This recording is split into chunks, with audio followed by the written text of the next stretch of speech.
We are getting less and less fan service from games, aren't we? A remake to destroy what was already good.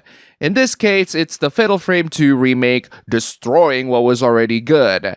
I don't know why you cropped out the Metacritic score for this game to only include the critic reviews, because surely the critic reviews are the ones that you must pay attention to, right?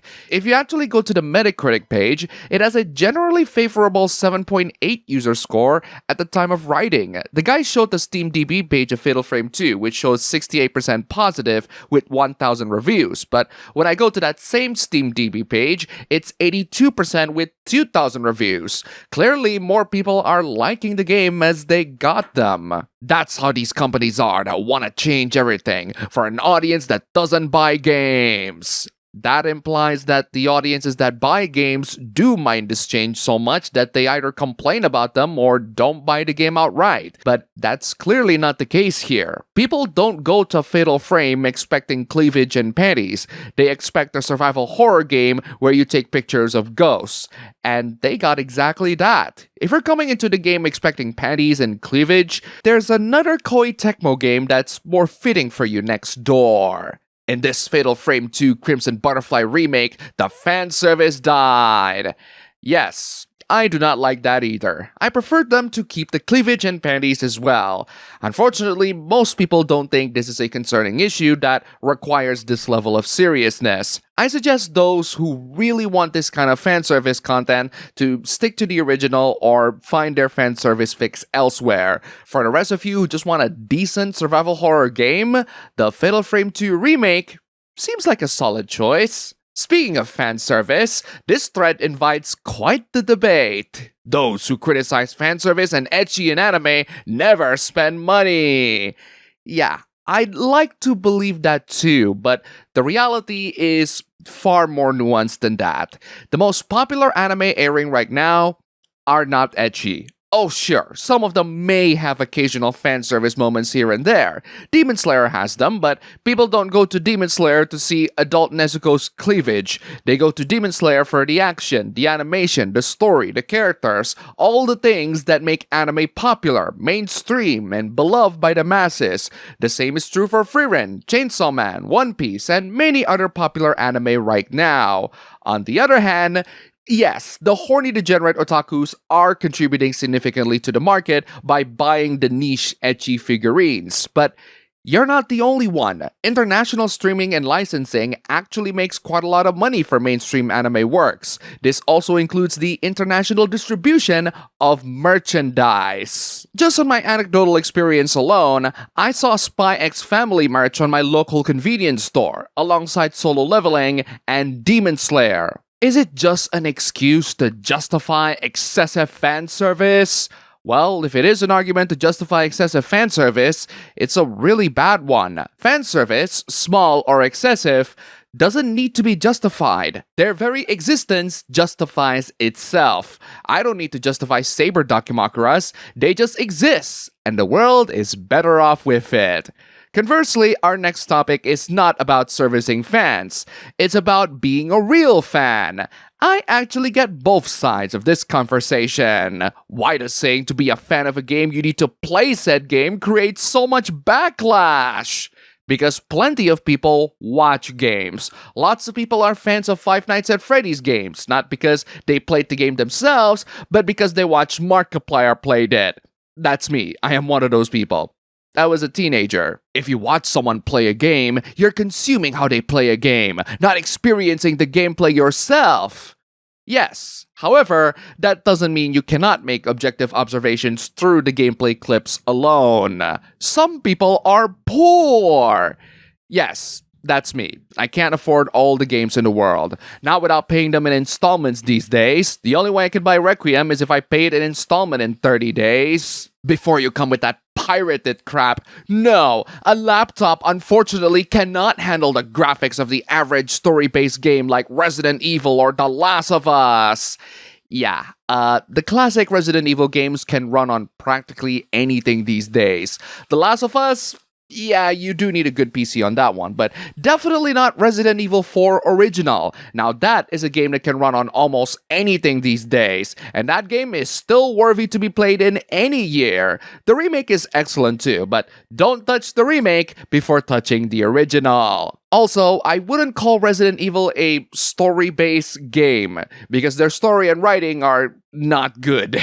And I say that with love, by the way, no hate whatsoever. To me, it's the gameplay that matters more in Resident Evil, which is why Resident Evil 6 is such an anomaly. Amazing story, great characters, trash gameplay. Oh, and 6 has the best version of Ada Wong. Seriously, that game is Ada at her absolute peak, I'm telling you. This gaming fan gatekeeping discourse dominated Twitter X a couple weeks ago. In my opinion, if you don't have the means to experience a video game yourself, then you should simply not be a fan of it.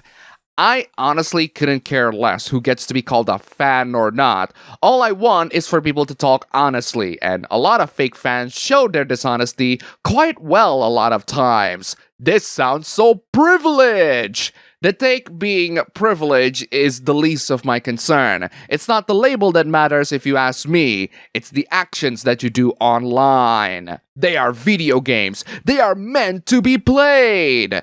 Sure, but you can also watch someone else play the games and still like it anyway. That's me in Five Nights at Freddy's and Markiplier when I was a teenager. Games are not like books or films. They have way more content to like than just the gameplay alone, and most of them can be consumed without playing the game. Sonic 06 gameplay is undoubtedly trash, but look past that and you have a great story with Silver, great villain with Mephiles, the best version of Shadow in any Sonic media, and okay, the Sonic story is absolutely trash too. Are you gonna pay 500 euros plus for everyone to get a decent PC or console to play them? You don't need them for old games that you can emulate, but for newer games, yeah, we're not paying you for it, but you're welcome to catch up with the walkthroughs. I certainly don't have to play Life is Strange Reunion to get most of the content. Did you know that a lot of no-commentary YouTube channels upload their full games on release? If anything, YouTube watchers will know way more about the game's story than those who actually played it first. Can't wait to see you all catch up, GTA 6 players! The games I've mentioned aren't gonna be on anyone's top 10 list anytime soon. Not in this guy's list for sure. This is a bizarre list. Top 10 games ever! He started off with GoldenEye, which is fair. GoldenEye is an excellent game, and while the controls can be a bit clunky if we play it nowadays, it is still one of the greatest games of all time, and it is still undeniably fun to play. The same goes to Perfect Dark as well. And Time Splitters too. Great games with very similar first-person shooter gameplay style. Also, GoldenEye, the film, best James Bond film. Peak Bond. Watch it. The second game is Contra, which I assume is the NES version. That is also a classic. No issues there. The third one is original Mario Bros? Maybe some of you don't notice, but Super Mario Bros. Is technically not the first Mario game. I'm not talking about the original Donkey Kong where Mario first appeared. I'm talking about Mario Bros. Original. Just Mario Bros. Without the Super, where Luigi first appeared. That is oddly specific, and I wouldn't exactly call that game one of the greatest. Fourth one is Halo. Which one? CE? 2, 3, ODST, Reach? I can tell you for a fact that 4, 5, and Infinite are no one's favorite. Fifth one is Mario Kart, with a C. Sixth is Mortal Kombat, also with a C. I assume it's the autocorrect screwing things up on this one. Seventh is Double Dragon. Again, which one? Eighth is Doom, which he clarifies as not a game system, but still. Doom is a game, not a game system. We're not talking about game systems, we're talking about your top 10 games. Are you having a stroke? 9 is Zelda. Which Zelda? And the 10th is Sonic. Again, which Sonic? This list gets more and more confusing as you read them, I swear. GoldenEye being that guy's number 1 is quite interesting for a movie license game. We don't get those anymore, but we still get movies. Some people clearly haven't watched a lot of movies. Nearly every movie coming out of Hollywood at this point is unwatchable. Really? Nearly every movie? What is the last movie that you've seen? Have you seen any movie released last year? I genuinely want to know. For the record, here are the movies that I've seen that was released in 2025. Granted, not all of them are amazing masterpieces, but they are far from what I would call unwatchable. And I will definitely not come into the conclusion that Hollywood is unwatchable after seeing these. No story whatsoever, no true conflict, no actual heroes or actual villains, no well-written dialogue. Again, have you seen any movies from last year? You are straight up talking out of your ass. Pretty confident it's because Hollywood destroyed the good versus evil tension and decided everyone is complicated, and if you just talk out your feelings, all problems are solved. Is that so? Sinners was nominated for an Oscar and won critical acclaim all around, and the problems in that movie did not get solved by talking out your feelings. Singing it more like, and that's also true for K-pop Demon Hunters, funnily enough, which also won an Oscar. Oh wait, I just realized that this person is complaining about moral ambiguity of good versus evil. I think this guy only watched Wicked for good and thinks every Hollywood movie is like that. You see it in nearly everything coming out of Hollywood. Just because you saw Wicked for good doesn't mean it represents all of Hollywood. There are no true villains anymore. That's why everything sucks. Bro, there are 2 Predator films released this year that are incredibly clear on who the villains are. Heck, one of them has the Predator as the protagonist, which is a welcome change of pace, but even in that one, the villain is clear as crystal. The same goes for any of these movies. They are released last year. Watch some more movies before you talk out of your ass. This next hoopla has nothing to do with the last one, other than being another form of artistic expression. Hardware companies are doing a pretty bad job at marketing their new products. Wacom, the drawing tablet company, notified its users that their $2,000 tablet is no longer supported. They even recommend switching to a newer Wacom product because buying another $2,000 product that receives better support is way easier than making a driver update for it, right?